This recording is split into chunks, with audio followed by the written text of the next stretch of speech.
everyone. Thank you for joining us here on the Fluxcast. Let me start by introducing the Who's My Blowfish. I feel like you've used that one before. No, not yet. You got a list. It's Brianna Porter. Hi everybody, how are we? And joining us today is a dear old friend of mine, someone who I've worked with for a very long time, someone who I think you're going to be very interested to hear from today. We're taking a slight departure from the sort of science of compounding, and we're going into the science of marketing, particularly digital marketing. So we have with us today the director of Shtudio, which is a full-service digital agency, and his name is Alex Vlassov. Alex, how are you going? Nice introduction. Thank you. A few of these now. We're going all right. So, Alex, Very impressive. I wanted to talk to you today about SEO because I know that, when we're talking about compounding pharmacies, there's roughly somewhere between 700 and 800 compounding pharmacies in Australia. Mm. We know that a big part of compounding is standing out from the crowd. And I remember, back in the day when we were working together, you made some pretty solid arguments for, why we should be upgrading our website and doing this and doing that and really focusing on our digital presence. And it worked quite well. So I want to talk to you today about the things that a pharmacy can do to improve their digital presence. Now, just in our pre-thing here, we were talking about sort of two sections here. We have organic SEO and paid SEO. So why don't we start with organic SEO? Okay, so just to clear a few things up. So organic is SEO. Paid is paid ads. So right. Yeah, so SEO in itself is search engine optimization, mm-hmm. which is all organic. Mm-hmm. So the whole idea of doing SEO is that you organically rank gradually through Google search. So whether you not appear anywhere at first in Google, somebody searches for a company pharmacy, mm-hmm. and you know where to be seen, organically you want to start appearing in page one eventually. Mm-hmm. And that's basically what SEO is all about. And then SEO breaks down into internal and external, and then it further breaks down into technical and not technical. Mm-hmm. So you can do stuff for free yourself. I'll give a few pointers about that a little bit later. Mm-hmm. Or you can also pay for, say, we call it digital PR. That's a big part of SEO. Right, okay. I feel like you see a lot of ads around for SEO managers, and that's something that's really popped up as a job now for people. It's just doing SEO for other people, right? Yeah. I think as a one person doing SEO it's a bit hard, and the reason is that it's such a wide topic. It's so many things you can do. Mm-hmm. I mentioned digital PR. Digital PR is basically you find websites that rank really well. You get in touch with them and say, guys, can you write an article about us? I will pay you for it, right? So it's like saying a famous person will talk about Matt, mm-hmm. and says Matt is great. You trust Matt now more because this guy spoke about Matt. Right. And same thing in digital. So if we find websites that rank really well, so Google already trusts them, mm-hmm. and then they talk about you. So they write an article about Flux Pharma or a company pharmacy, mm-hmm. and they put a link back to your site. Google thinks, okay, so this website talks about you, so there's more trust towards you, right? So, but you can't be just once. So you have to keep doing this. So sure. you do this pretty much every month, and you build up your backlink profile.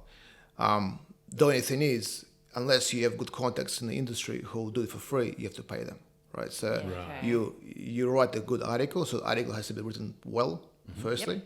and then you gotta pay someone who's gonna post it for you. So that's really, they don't need to be in your industry even. They can be anywhere. They can be located in Canada and talking about tech, right? Sure. Yeah, okay. As long as the website is ranking really well, yep. and ranks back to your site, that's what matters. And same thing vice versa. If you get really poor backlinks, so some really bad website links back to you, actually does more damage to it than good. Oh wow! Okay. Yeah. So you have to So the first thing we do is we actually look at your backlink profile. So we have a look at how many websites that link to you. If they are poor quality, we close those links. So you could have a really bad backlink profile without Yeah, knowing 100%. it. Yeah, and you can do a quick check online, but it gives you a number of backlinks to your profile, and number could be great. Number could be like 2,000 backlinks to your profile. You think, great, nice, but that could be all really poor backlinks. And what happens is actually that they suck juice out of your site, so that they give you get penalized basically by Google for doing that. So that's one thing that you do in that. The technical SEO is when you look at your site and you see, okay, is it structured correct? The structure of the site is it right?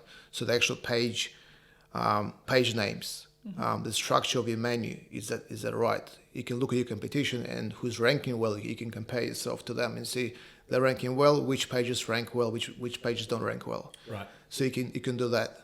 And then you look at the descriptions for each page. Quite often you find, and I'm sure if you check your website, you'll find that every page has the same description on it. So it's got the same name, same description, and so on. It has to be unique. So each page on your website, so for example, you have different services.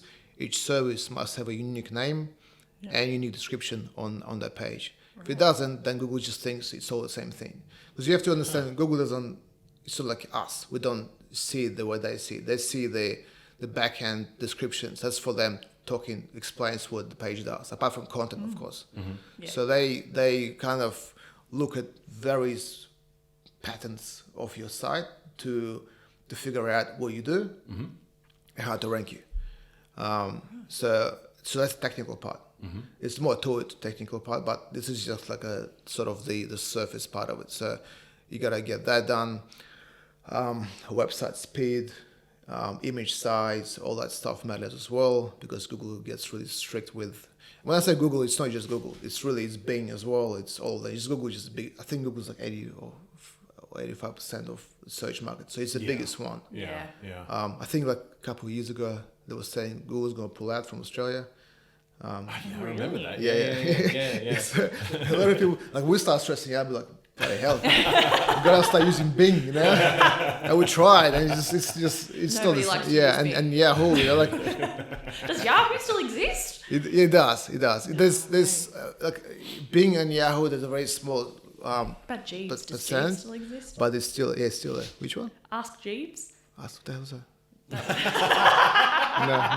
I think that's what we used at school. I want to say. No, must be some in the house school search engine. No, but like when they were about to pull out, there was a bit of a problem for like a lot of businesses, not just for us. I mean, it's our problem because the customers are the ones who are asking us questions like, what's going to happen when our ranking will be working on for years. That's why actually that's an important point, because you can't put all your eggs in one basket, right? So you can't put all your marketing budget in SEO. Yeah. Or Google Ads. Yeah. Because Google keeps changing things. Sure.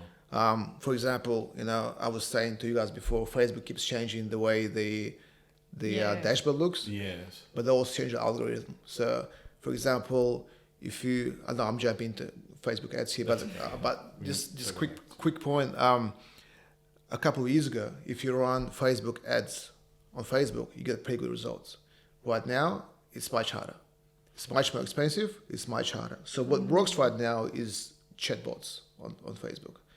They seem to be conversion is a little higher on them. Okay. Than just running. So chatbot. So when you go to a business's page and the message pops up saying how can we help you? Well, that's one thing. But the other thing is like you still have the ad, but instead of clicking and saying learn more or if you want a form, you click and you go to the chat and you talk to, well, someone has to sit there and talk to you, ideally, or you can with bot set up. Yeah. But that's right. Okay. That seems to be the cheaper and better conversion than just. But the point is, things always change. Yes. So you focus on SEO and you start ranking on page one for say compounding pharmacy in Sydney, for example, or and you're happy and you relax and you're there for 6 to 8 to 12 months, and suddenly you disappear.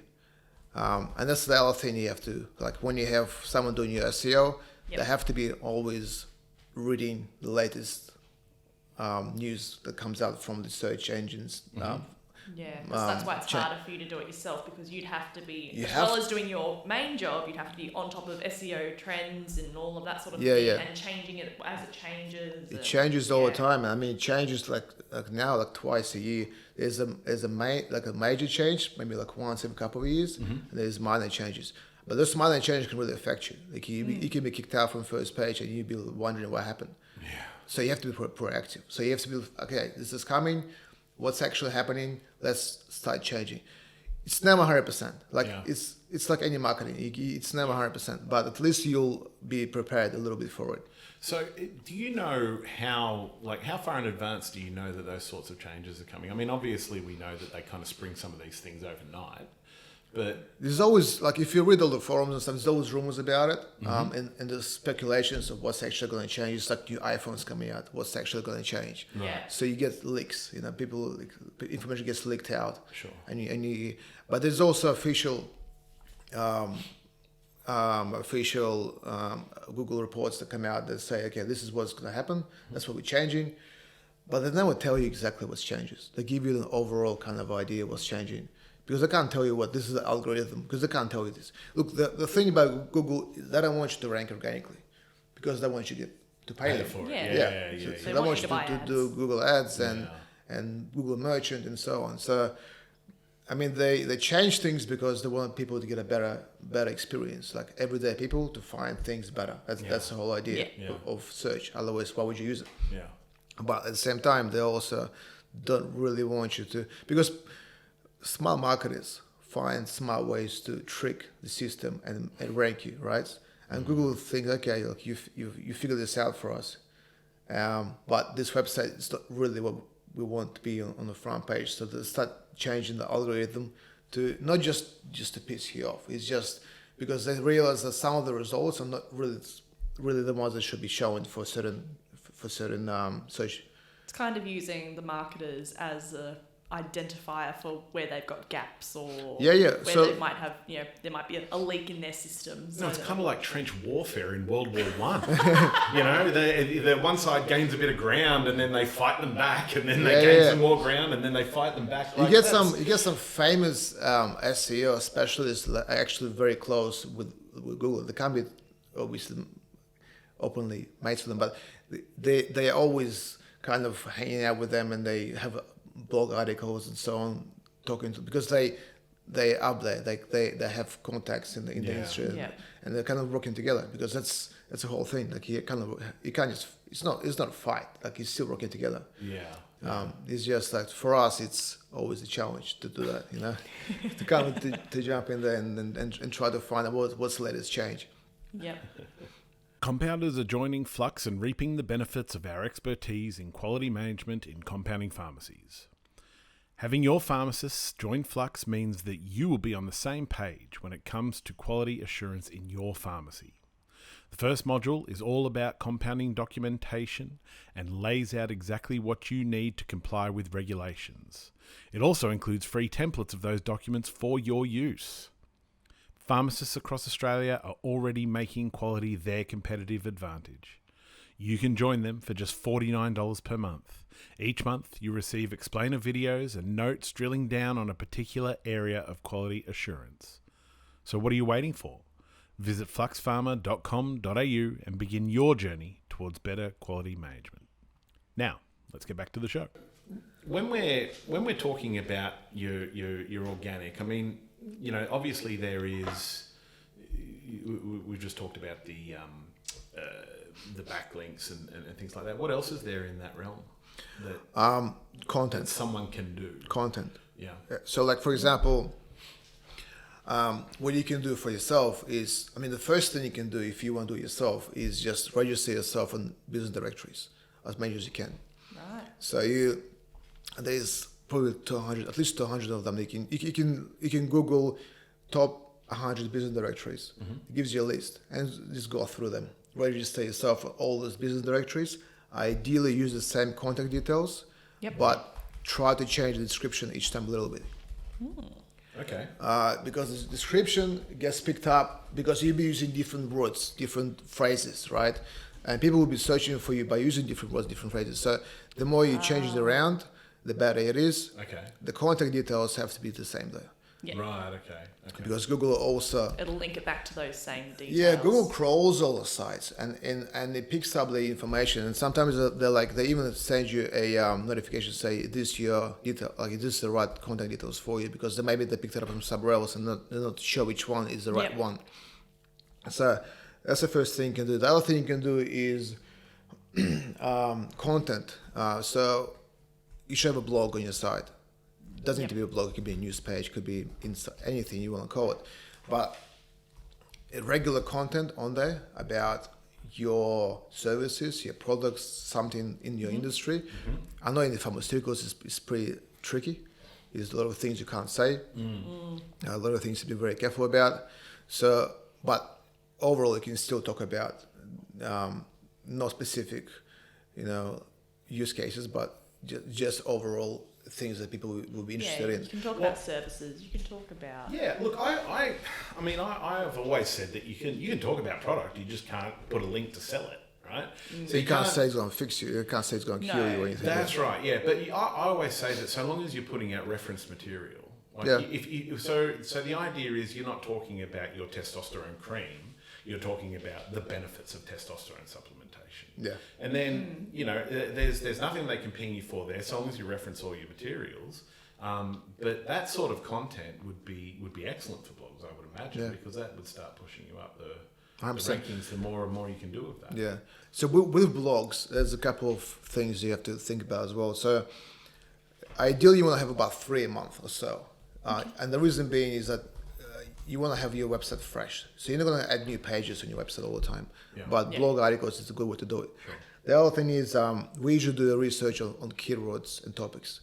So, and the way we do it is we look at competition, we look at what people are talking about, what actually people are searching for, and we say, okay, so this article on this website is ranking really well. Let's write a similar article about a similar topic, and this is the keywords to use. And the keywords is what people are searching for. So we provide a list of keywords. I mean, obviously, if you do it yourself, just try and figure out what people are actually looking for, or at least something that's people have interest of. And the other thing with blog articles is when you write the article, you can put internal links to your other pages. So say you mention somewhere a service in your article, you put a link to your own page on your own site. So you kind of cross-link your website. Right, okay. Yeah, and that's also very important, because often what happens is that the landing page in organic is not always your homepage. It could be your actual blog article, because the blog article could be talking about something people are searching for.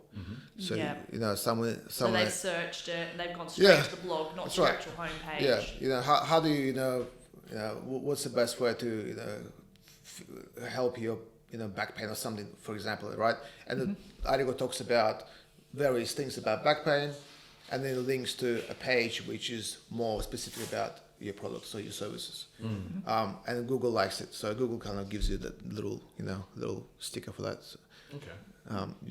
So that's the other thing you can do in terms of content.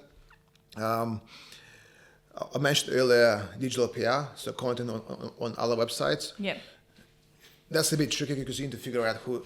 I don't know, because we get these emails all the time saying we can sell you articles. My junk inbox is filled with I get 20 a day. Yeah. We can help you. That's right. So problem with those is that a lot of them will help you. They'll sell you the article, but then they're going to delete you after a month or so. Right. So it'll be a short-term life, which for what you pay it's not really worth it. Yeah. So you want to have something that stays there for longer.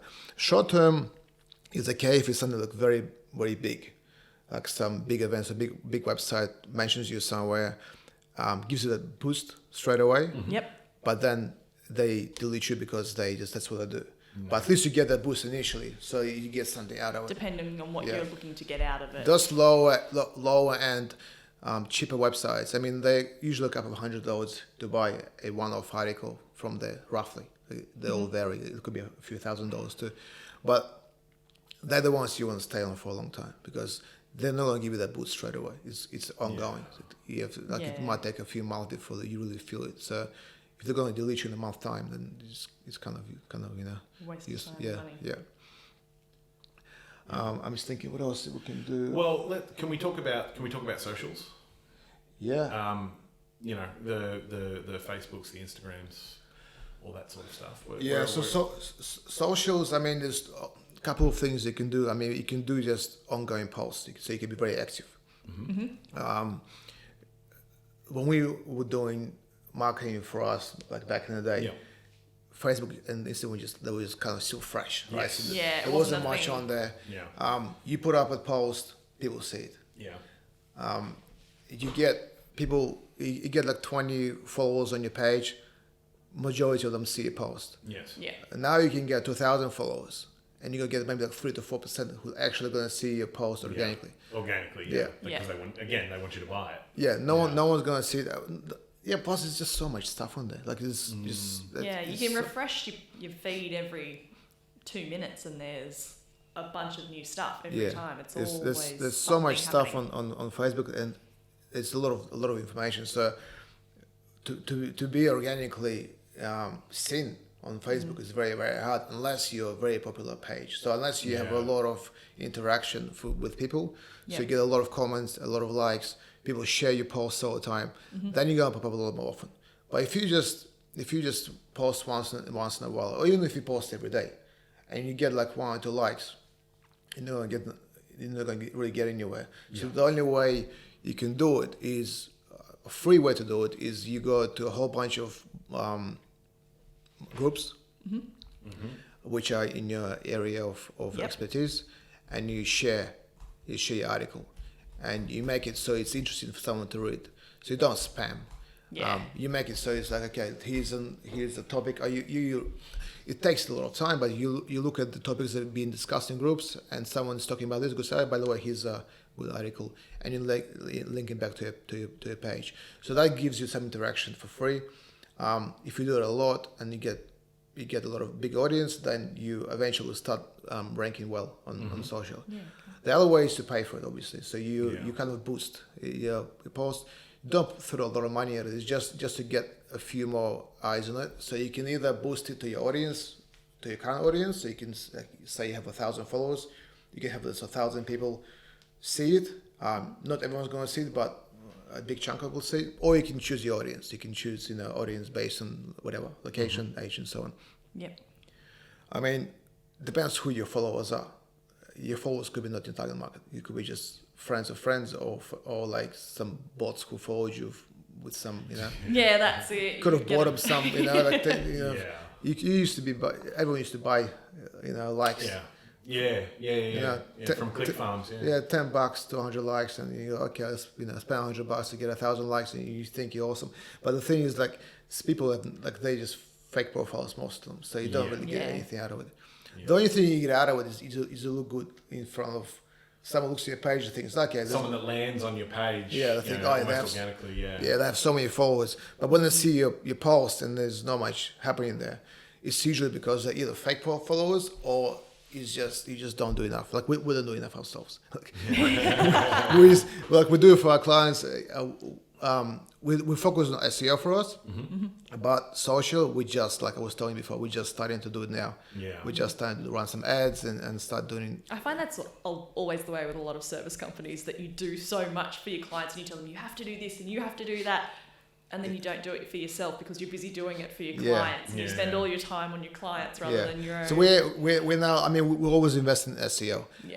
For like, I was looking, I think yesterday I was just checking the numbers. So past 6-7 years we've been doing regular SEO for us, but in social it was always up and down. So there'll be a time where we'll be like active on it, and then we'll slow down. So the only way to do it properly is you put someone on it to do it. Right? So I feel like you have to sort of dedicate somebody. And it's funny, I know there's a few pharmacy Facebooks or Instagrams that I follow, and you can tell when they've put somebody on the social media, because all of a sudden it's really active. It's like, oh, that's great. Like you can just tell that somebody's focused on it, and somebody's been dedicated to actually. They probably hired someone to do it for them. So that's it. because like, I mean, as a business owner, you don't have time to do this yourself. There's no way. So many other things to do. You know, it's I always think though that you know, compounding pharmacy has the ability to do interesting content. Have you seen compounding pharmacies on TikTok? It's it's mesmerizing. Really? It's mesmerizing. Like just with like they put things up about the mixers and like making capsules and all that. Like they've got really cool content. Really. Yeah. There's so many things you can. There put is a lot up. of content you can do in a physical space. So as a pharmacy, there's always stuff that's happening. Yeah. You got customers coming through your shop. If it's a front shop place, you can just do like there's I don't know if you know this. A little shop in Redfern, a convenience store in Redfern. Right. That's the guy just runs it, and he's like he loves social media. So he's famous now because everyone he comes in, he just either takes a photo with them or something. Oh, how cool is that? But now people travel from Queensland and stuff just to walk into the shop. Oh, really? And take so that's what I mean. It's like when you have a wow. physical store. Yeah. When you're digital, it's a bit harder because you have to like always design something to show or find some link. Yeah. When it's a physical store You've got or so many physical opportunities location, I mean, you're mixing stuff all the time. You're like, Yeah, all this stuff you're doing it anyway, so just put up a snippet of it on your socials. Yeah, so it's easy. quick, tiny little video, tiny little, you know, and I mean with the app, the Facebook app or the Instagram or whatever it is, like you can. The Instagram is that on the internet? Sorry, I'm going to say the Instagram app. You can just do it directly from the app now. Like you don't need to make a video and then upload it into a special program. the thing, and then you can just do it straight from the app, and you've got interesting content straight away. I always think that it's something that's underutilized. A lot of pharmacies, like I follow a few on the Facebook. That's for you, Brie. Shut up. And I follow a few of them, and it's a lot of pictures of everyone out the front of the pharmacy.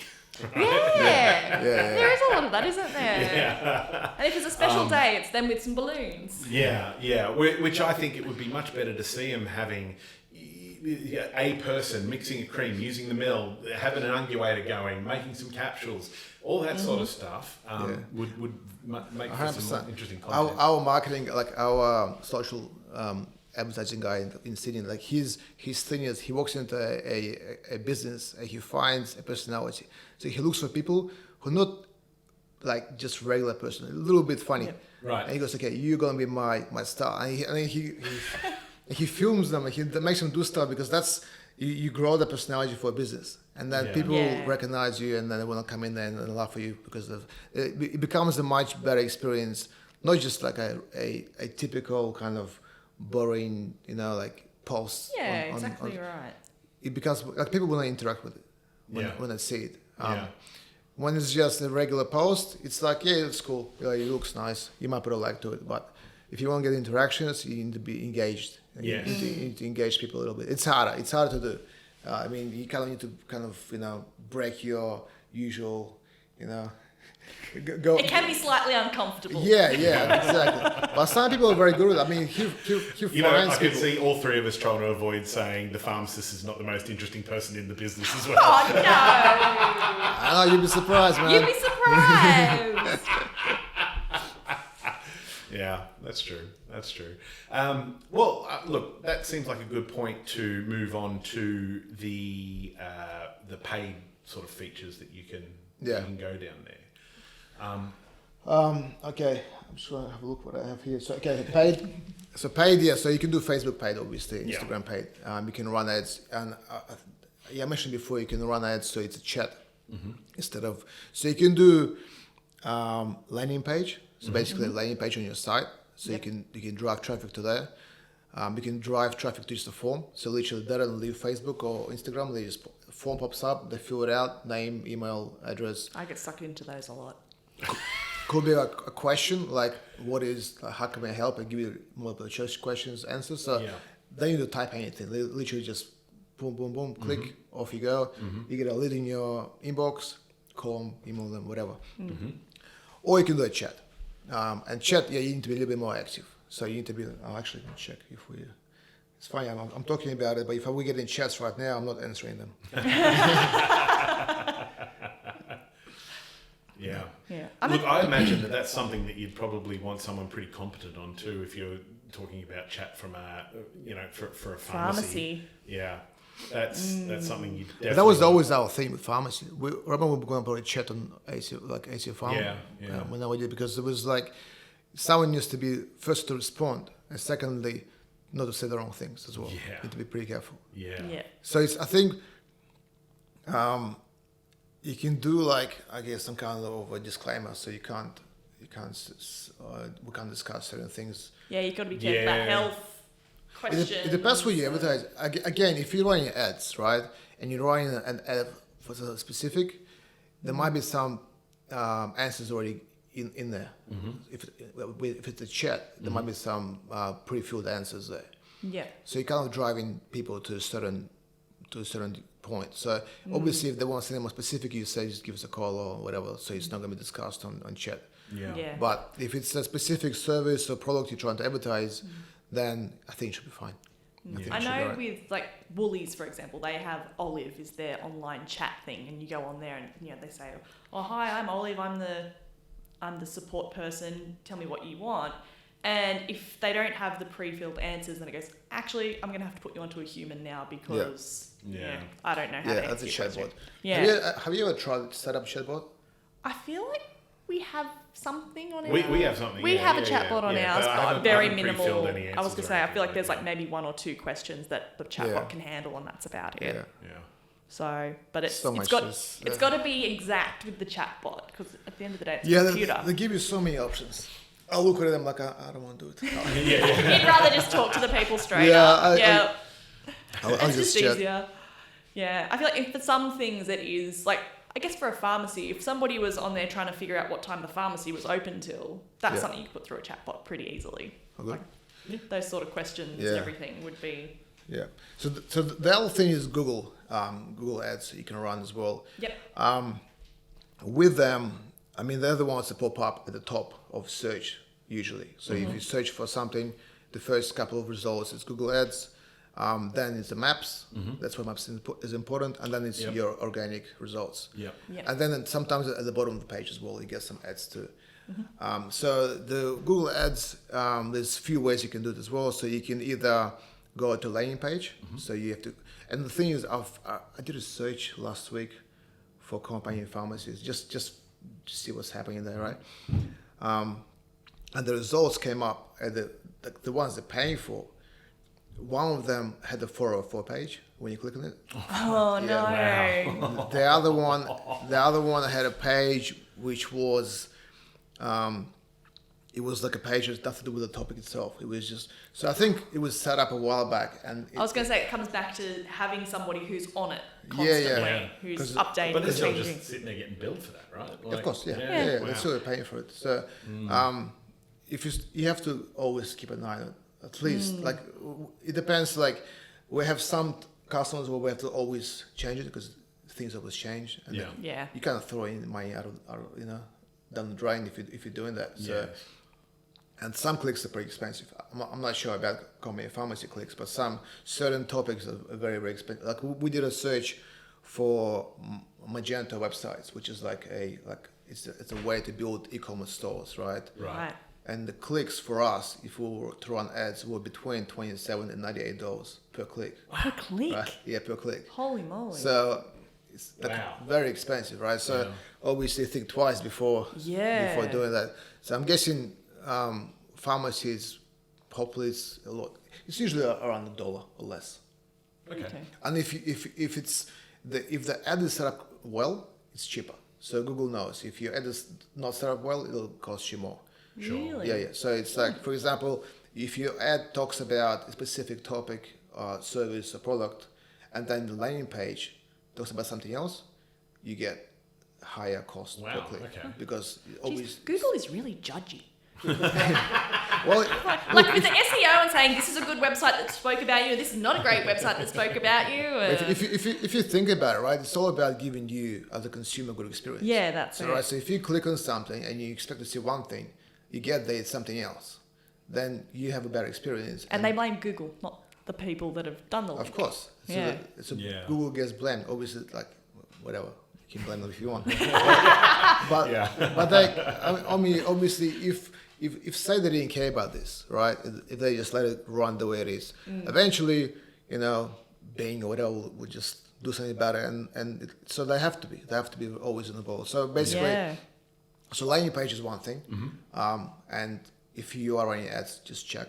Yeah. Just check to make sure your landing page is okay. Yep. The other thing is you can actually just make it a call straight from the ad. So instead of going to a page, it literally calls the ad. So like mobile phones, for example.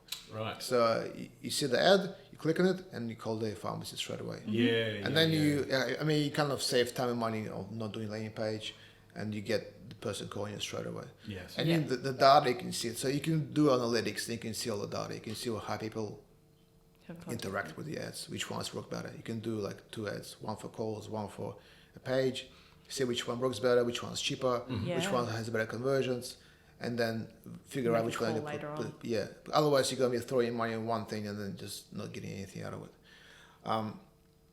So that's the other thing, is your analytics have to be set up well.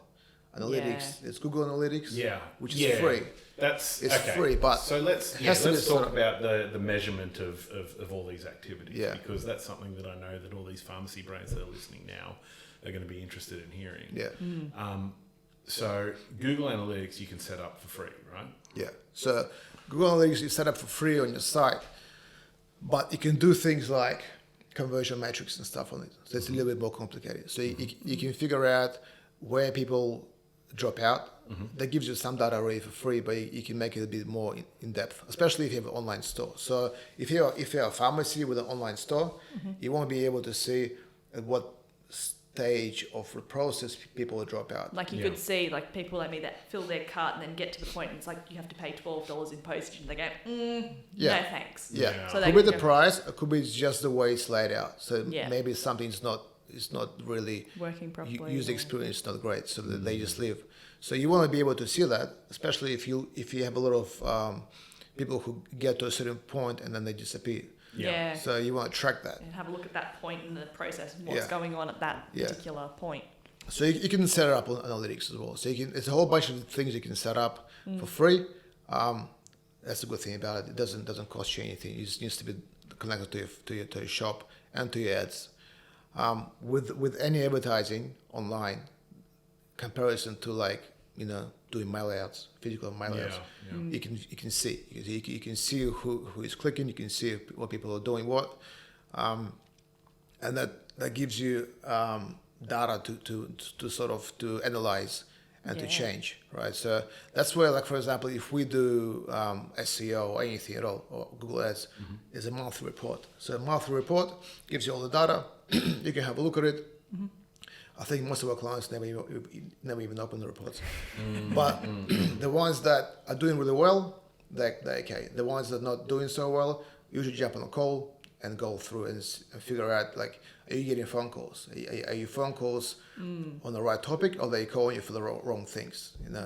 So, and then you need to change. So, for example, when you're doing Google Ads, you can block certain keywords for being found under you. So say you don't want to be found for one keyword because that's not what you do, right?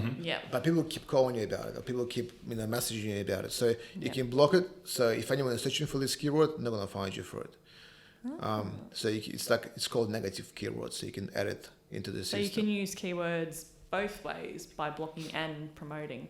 Yeah. So I know.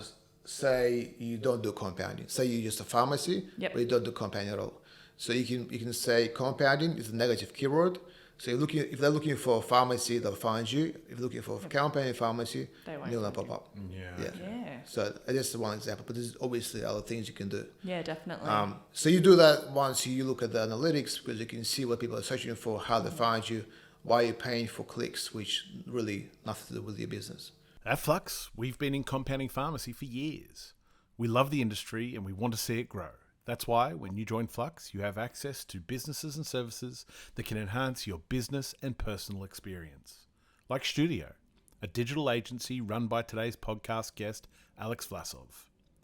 All Flux members receive 5% off their services and a free digital audit of their website. That's $199 of value, Membership to Flux is just $49 per month.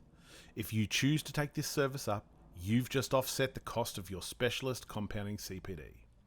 It just makes sense to join Flux. Here's a question for you. This is sort of a question without notice because Brie knows I love those. You've got to put money in every time.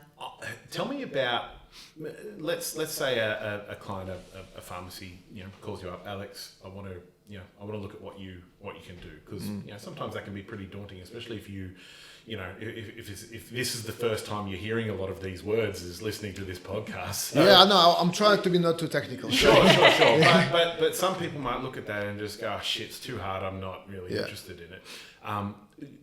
Tell me about the process. Someone rings you up and says, "Alex, I want to, let's look at the cost of your services. Let's look at what you can do for us." What's the process there? Yeah. So I always say it's like having a foundation to your house, right? So the whole thing about your house, you get a good foundation, and then you build on top. So if you're going to be studying any marketing, so whether it's SEO or Google Ads, you want to do some research first. You want to figure out. We usually ask, okay, who is your competition in the area? So they give us, say, 3 to 5 websites that in a similar area. So we look at them first, and we look at their website too, at the person who called us, and we say, okay, this is you, this is them. That's what they're doing right or wrong. That's what you do right or wrong. So we make it. We break it down into a report. We take them through it. We explain.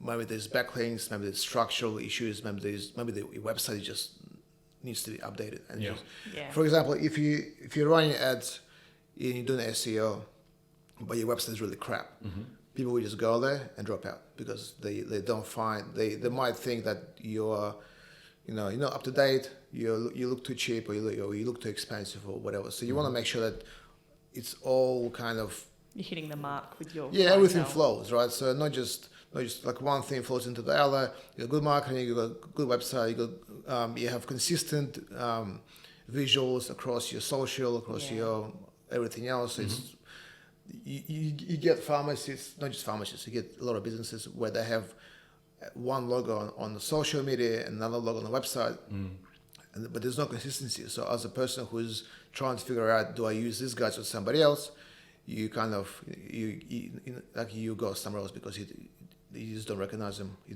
don't have that trust, I guess, to it. Sure. Yeah. So that's the first thing we do. We kind of do that research. We provide a report which explains everything that we recommend to do next.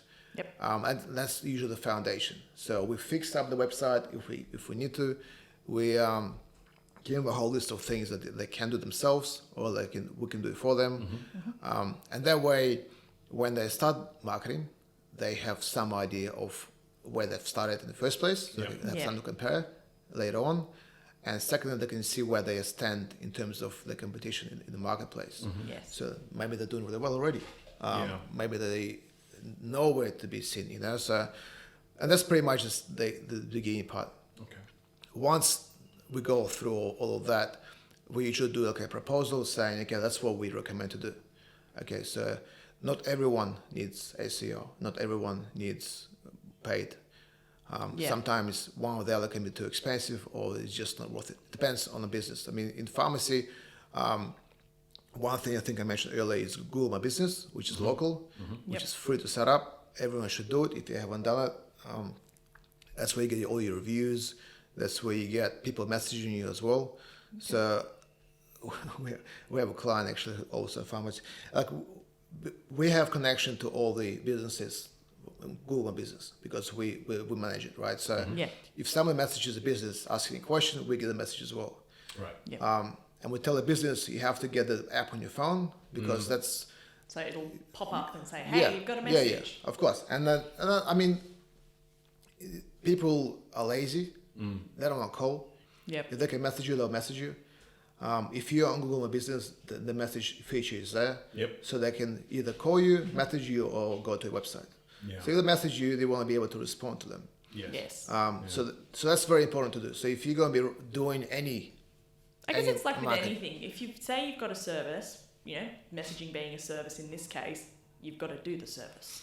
If you don't do the Yeah. service you tell them you're going to do, then you lose the trust straight away. Yeah. I think it probably depends on the market that you're going for as well. I mean, there's now a definite split between people who would like to call and speak to someone and Old in a folks business, like you. old folk like me, and then there's young folk like probably no one in this room, Bree, that have severe anxiety even about the fact that the thinking about talking to someone over the phone. They're confused that there's somebody calling them on the phone. Right. Yeah. So I would think that depending on what your suite of products is, if you're compounding, you might be compounding skincare for young skin, then you would look at providing less options for, call us or making that certainly not the only way to contact you and have your, your chat messages and things like that. That's something that's probably worth considering too.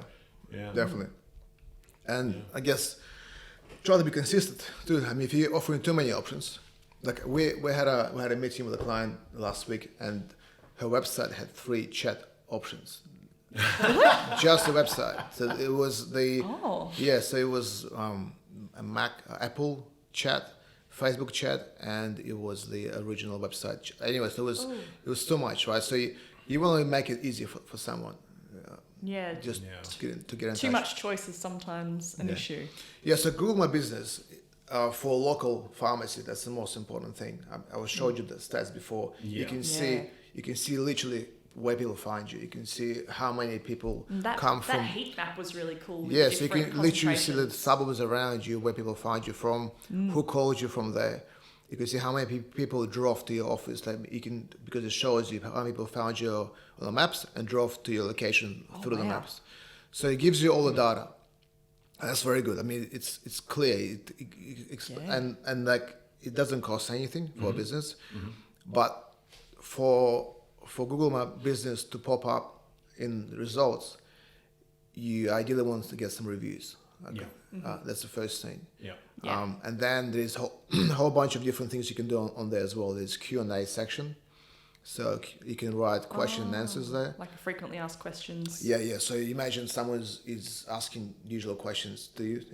You put them in the Google My Business as well. Yep. And that helps you rank as well. And you can do backlinks to it, like a website. Oh, wow. Yeah. So you can do backlinks. So instead of doing backlinks to a website, you do it to this. Yeah. Okay. So again, for a local business, that's probably the cheapest and easiest way to start ranking. Yeah. Okay. Because if you think about it, in Google results, the first thing you get is paid ads, and then you get the maps. Yes. Right. Yeah. And then organic. Yeah. Exactly. So Google wants you to use or even when you do tools. search for a business, it comes up with a panel down the side and you've got the map and That's go right. to website, go to call, go to this. That's right. And I don't know about you, like me these days, I just open on my phone the maps. Yeah. And I just search through the maps. Yeah, I'm like that. Yeah. Yep. That's it. So I was trying to find this. I know there's a bakery up the road, which I actually really like, but I couldn't give. My girlfriend asked me for the address, and I forgot it. So I'm trying to find it on the maps. It's not there. It doesn't exist. So I'm like, bloody hell. But also, I find when you do go through like the Google Maps, if there's a listing that doesn't have a website, I skip it. Yeah. I won't look at the listing that doesn't have a website. Yeah. Yeah, there's exactly. So there's no website, no logo, no reviews. Yeah. Straight away You look at it and go, oh. Yeah. Should I be? Should I And be? if you get 3 results, and one result has 85 reviews, and one has 1. Yeah. Or has like 5 and 3 stars or something. And actually, I know that there's someone listening to this right now going, "No, I can't make all of that because I'm too busy making high quality compounded medicines." Actually, well, too bad. You gotta make time. You know what we do for pharmacies, like for physical stores, we print the QR code and put it in a nice little tray on the counter in the shop. And this links straight to the review page, not to a Google page, but actual review page. So when someone is buying from you and they're happy, just let them scan it and get reviews. Obviously, if they're unhappy, just hide it. Well, particularly I mean, everyone's so used to QR codes now. So. Yeah. Exactly. That's why. It's easy to use. Yeah. I mean, it looks nice. We make it nice, so it looks like a professional, not just like cheap printout. It looks a little bit, clean. So it doesn't cheapen the place, but you get reviews. Like we've seen, as soon as we put in someone's store, boom, reviews go up. Yeah, wow. Yeah. Because people see it, and as a salesperson, whoever's selling for you, just ask them to remind people to do it. You know? Yeah. It's not Yeah, hard. exactly right. Remind Yeah. the front of store staff. And Yeah. It's Yeah. easy. Even I would look at preparing a little thing to put in with every compounded product. Yeah, that'd be Give us a- great. Yeah, give us a review. Have it on. Alright, With a QR code on to it. send it out. Just 100%. when you're giving out your Yeah. product. Little Yeah. bag. Like when you, stuffer. of course. But that's how you Reviews get. are really important. Like Yeah. Yeah. especially for something like this. But even like, When but no one the other important thing is if you get a negative review, which it happens, Yeah. Yep. you always have to respond. Yes. Yeah. Respond. And properly. respond like politely and explain, why they're wrong without saying they're wrong. Because Yes. if they're wrong, of course. But like, because as a customer, you first thing you do is you read the bad reviews. Yeah. And you see like why these people complain. Yeah. Yeah, And exactly. if the right. response is nice and explains things, then you go, okay, it's fine. They just, But if people just ignore them, which a lot of people do, or they respond in an angry way, like, something like because obviously you get angry when someone gives you a 1 or 2 star review. take a break, Be professional. come back to it and respond. But it's very important you respond. Even for Google actually you have to respond to all reviews, bad and good, Ah. because Google also looks at it as you being active. Yeah. Yeah, Yeah, okay. so you're being active, you're responding, they push you up in rank. Oh, that's interesting. Yeah. Okay. Wow. Yeah, but Wow. it's complaints management because as you said, there's always going to be bad reviews. Like somebody might just Yeah. misconceive the situation, or there's always going to be something that you need to manage. And Yeah, if you do it properly, that says more about you than the bad review. that's right. That's right. Being able to turn it around. And makes then a you can difference. jump on into your Google My Business profile and just look at the stats. It's the way they do it's actually pretty easy to see. It's not like numbers and it's quite clear. So you can see straight away, where people find you, like what areas they come from, and so on. So they make it pretty easy. Google Analytics is harder to see. Right. Right. It's more complicated. But Google My Business. It's meant for small businesses. It's built for small businesses. Sure. So Yeah. they give you limited information, but they give you like it's all nice and clearly laid out. Right. So essentially, if you're a local business, a local compounding pharmacy servicing a local area, Google My Business is mostly going to handle everything that you need. Yeah. And then First thing, yeah. and then your Google Analytics would be for your bigger pharmacies that are shipping nationally and that sort of stuff. You still need it, but okay. you might not use it as much. Sure. You want to put it on because you want to have the data.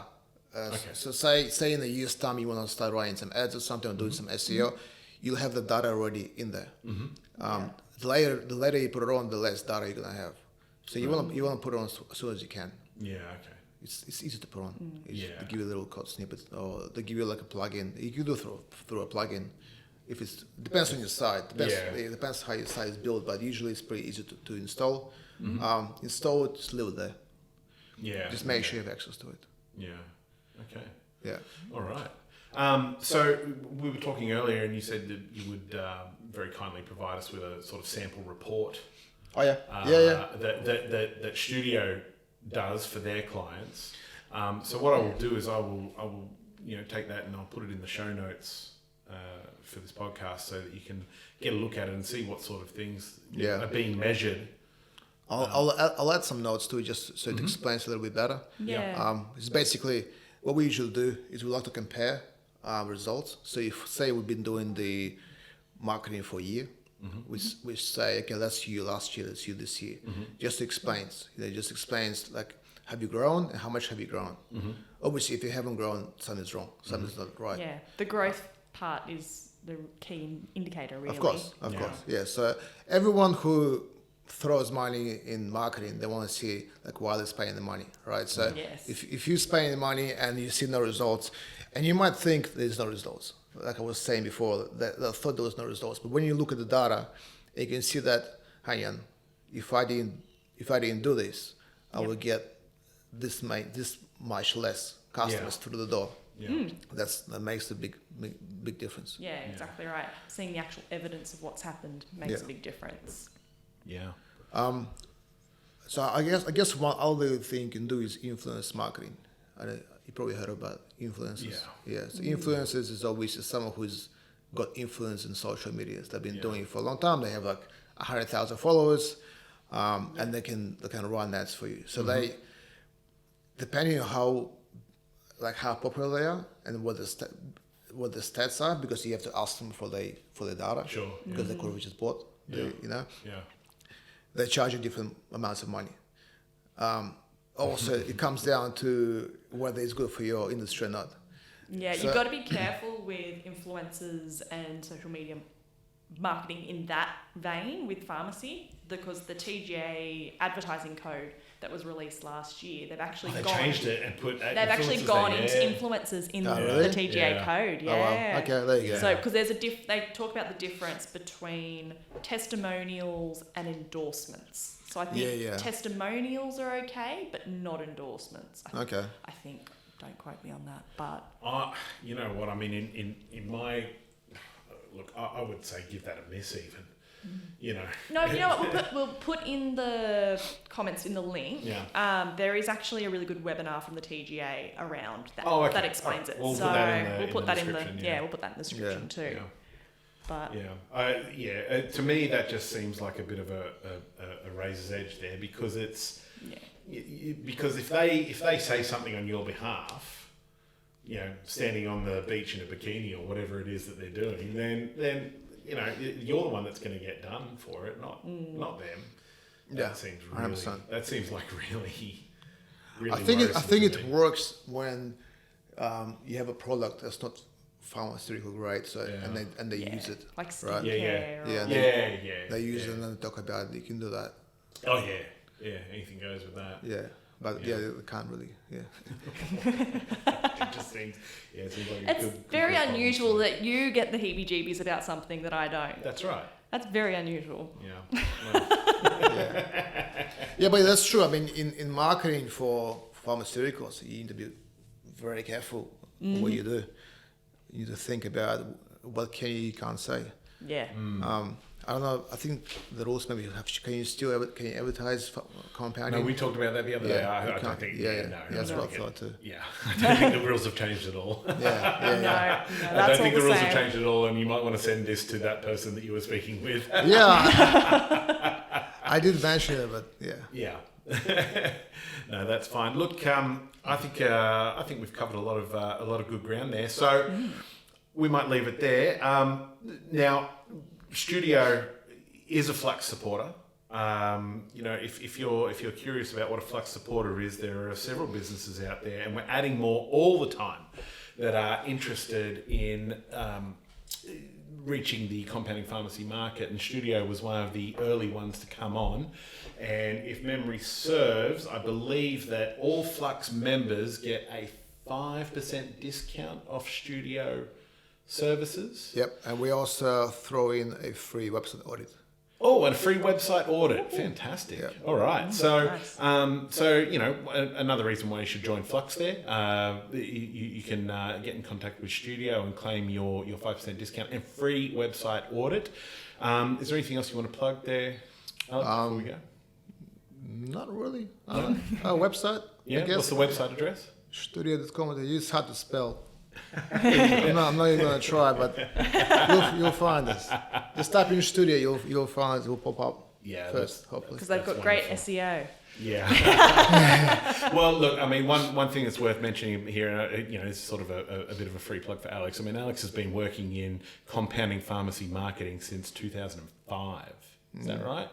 Wow. Yeah. Yeah, it's 2005. So it's a long time. It's Yeah. a long time. He does have a sort of a more unique understanding of this sort of stuff than most people would in this realm. So definitely worth checking out. That was great. Excellent. You got any final thoughts there? No, that's it. Okay, wonderful. Fabulous. Alex, Thanks, guys. thank you very much. Thank you. All right, see you later, everyone. Bye.